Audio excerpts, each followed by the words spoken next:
Hi, my name is Hannah, and as the newly hired manager here, understanding organizational behavior is the key to my personal success.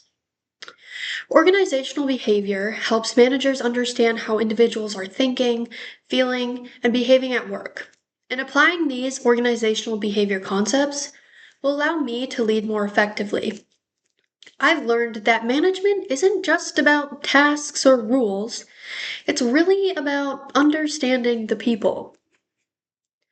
To be truly effective in my role, my actions must always be aimed at four different categories and targets. So, enhancing performance behaviors, enhancing commitment and engagement, promoting citizenship behaviors, and minimizing dysfunctional behaviors. I've identified the top five organizational behavior concepts that I will implement right away, and most importantly, the concepts I believe matter most. And we'll start with concept number five and work our way all the way up to the most critical concept for my leadership.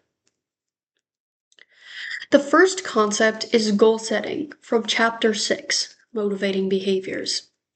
In chapter 6, we learned that employees are more motivated when goals are clear, specific, and realistic. Goals help people understand what they're working towards and how their work contributes to the bigger picture.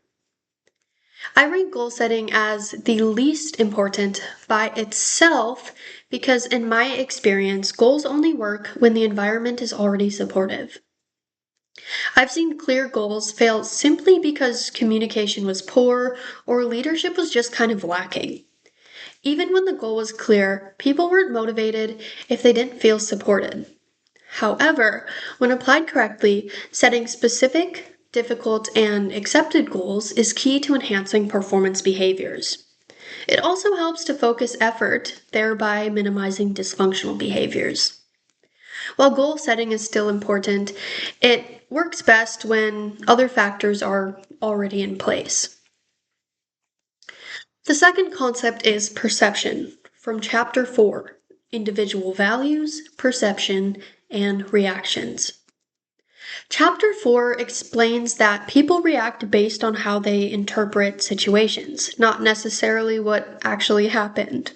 Everyone brings their own unique backgrounds, experiences, and assumptions into the workplace. I've personally seen this play out when feedback is given.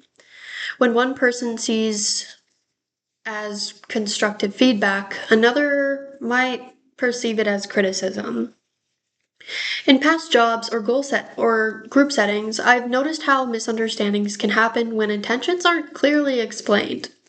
And as a manager, understanding perception and attribution helps prevent those misunderstandings, along with unnecessary conflict, and ensures decisions are communicated in a way that feels both fair and respectful. This directly helps in minimizing dysfunctional behaviors like conflict and resistance. When employees feel treatment is fair, it strongly enhances commitment and engagement. The third concept is personality, which is covered in Chapter 3, Individual Differences. Personality affects how people communicate, how they handle stress, and how they just work with others. Some people are more outgoing and comfortable speaking up, while others prefer working independently or more behind the scenes.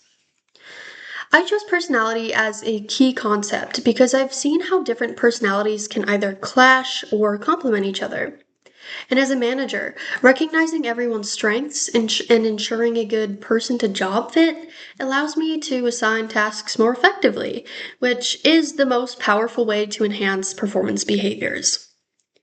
In group projects, for example, teams work best when everyone's strengths are being recognized. When employees feel their unique strengths are recognized and valued, it significantly enhances that commitment and engagement and naturally helps minimize dysfunctional behaviors caused by a role mismatch.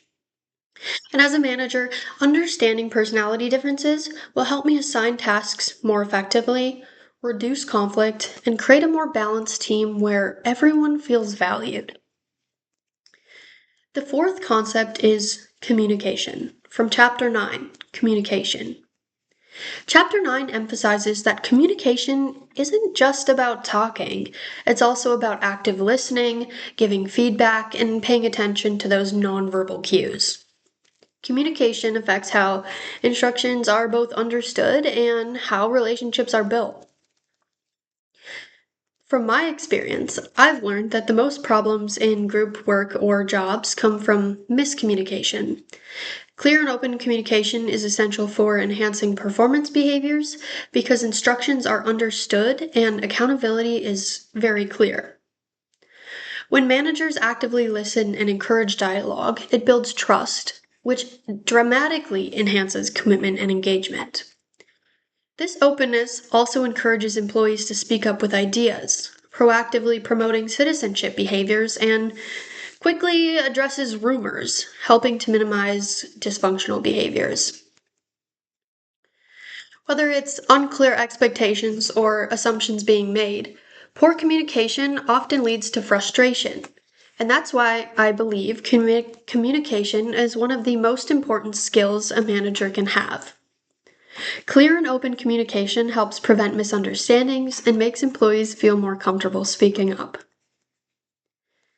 The most important concept for me is leadership from Chapter 12, Contemporary Views of Leadership in Organizations. Chapter 12 focuses a lot on modern leadership approaches like transformational and servant leadership, which emphasizes supporting and motivating employees rather than just giving orders.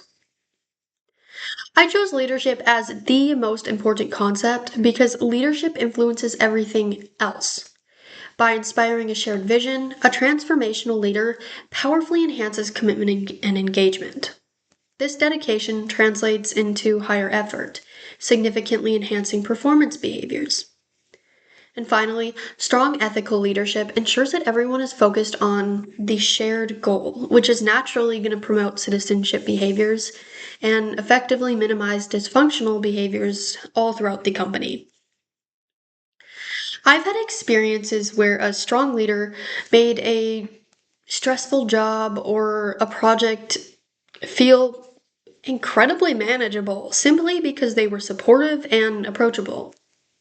On the other hand, poor leadership often led to confusion, low motivation, and frustration. A good leader sets the tone for the entire workplace and creates an environment where employees feel respected, motivated, and confident in their work. In conclusion, the 5 organizational behavior concepts I discussed were goal setting, perception, personality, communication, and leadership. While all of these concepts are important, leadership stands out as the most critical because it shapes how all the other concepts are being applied. By understanding these organizational behavior principles and applying them in real situations, I believe I'll be better prepared to succeed as a manager and create a positive and productive work environment. Thank you so much.